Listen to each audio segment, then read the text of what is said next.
अस्सलाम वालेकुम नाज़रीन, मेरा नाम अली हैदर है। आपको अपने इस खुसूसी व्लॉग में खुशामदीद कहता हूँ, जिसका मकसद है कि थर एक ऐसा इलाका जिसको रेतीला इलाका कहा जाता है, एक ऐसा इलाका जिसके बारे में कहा जाता है यहाँ सिर्फ आपको गुर्बत नजर आएगी, भूख नजर आएगी, लेकिन यही थर पाकिस्तान की किस्मत बदलने जा रहा है। ये बहुत बड़ी बात है और ये एक ऐसा खजाना था, एक ऐसी गोल्ड माइन पे इस वक्त मैं खड़ा हुआ हूँ जो कि आज से पहले उस तरह से एक्सप्लोर नहीं की गई थी। ये वो इलाका है नाज़रीन जहाँ से अगले 200 साल तक, और मैं एग्जैजरेट नहीं कर रहा हूँ, मुबालगा नहीं करने जा रहा हूँ, आपको पूरी तफसील बताऊंगा, लेकिन सिर्फ और सिर्फ एक दफ़ा ये बताने के लिए कि ये कितनी अहमियत का हामिल है।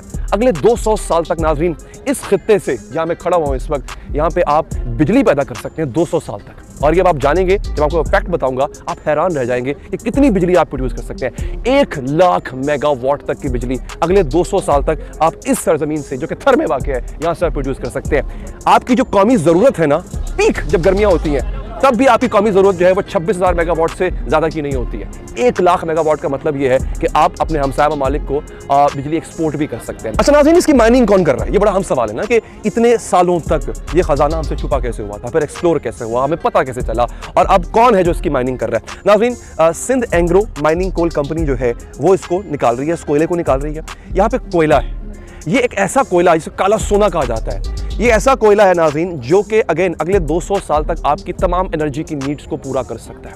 ये हाई क्वालिटी कोयला है जिसको आप मुल्क में तो बेच ही सकते हैं, आप इसको एक्सपोर्ट भी कर सकते हैं। इस कोयले के जरिए आप डीजल बना सकते हैं, इस कोयले के फ्यूम्स के जरिए आप गैस प्रोड्यूस कर सकते हैं। आपके पावर प्लांट्स जो गैस पे चलते हैं वो गैस आपको बाहर से मंगवाना पड़ती है, एलएनजी इंपोर्ट करना पड़ती है। आप लाखों करोड़ों डॉलर्स देके एलएनजी इंपोर्ट करते हैं, उससे आप बिजली बनाते हैं, वो बिजली आप तक पहुंचती है, महंगे दामों पहुंचती है, इंडस्ट्री चलती है, उस पर चीज़ों की कॉस्ट बढ़ जाती है, हर चीज़ की कीमत बढ़ जाती है क्योंकि बिजली महंगी होती है। ये आपको सस्ती बिजली देगा, यहाँ से डीजल बनाया जा सकता है, ये आपके ट्रांसपोर्ट के मसाइल को हल करेगा।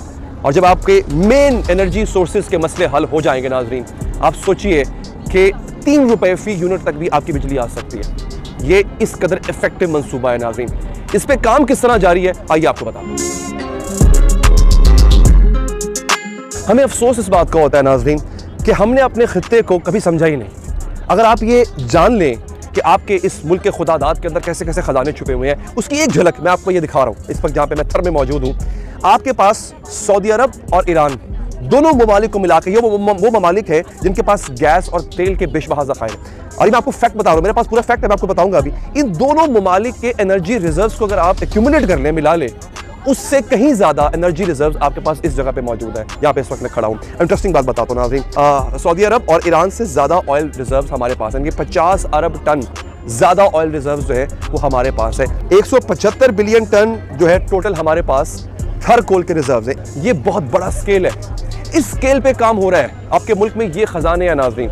और इस प्रोजेक्ट की अगर मैं बात करूं तो थर माइनिंग कोल कंपनी जो है, एंग्रो थर माइनिंग कोल कंपनी जो सिंध गवर्नमेंट जो है, जिसमें बहुत मेजर किरदार अदा कर रही है, सिंध गवर्नमेंट के ताउन से इस जगह को जन्नत बनाने का प्रोग्राम बनाया जा रहा है। किस तरह? थर, भूख, नंग, आए दिन हम कहते थे कि बच्चे जो है वो मैल न्यूट्रिशन की वजह से मर जाते हैं, यहाँ पे अदम ग़िज़ाइयत की वजह से मारे जाते हैं बेचारे, छोटे छोटे बच्चे होते हैं। यहाँ पे गुर्बत नंगा नाचती थी।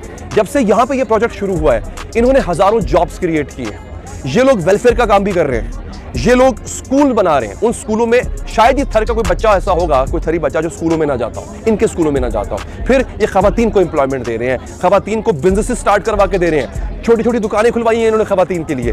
फिर खवातीन को टीचर्स के तौर पे उन स्कूलों में रखा गया है। 80% आबादी जो टीचर्स की है वो इन स्कूलों में वो खवातीन की है, और थरी खवातीन की है। अगेन यहाँ के हर वेलफेयर के काम में ये एंग्लो वाले और सिंध गवर्नमेंट जो है वो बढ़ चढ़ कर हिस्सा ले रहे हैं, विच इज़ वेरी गुड।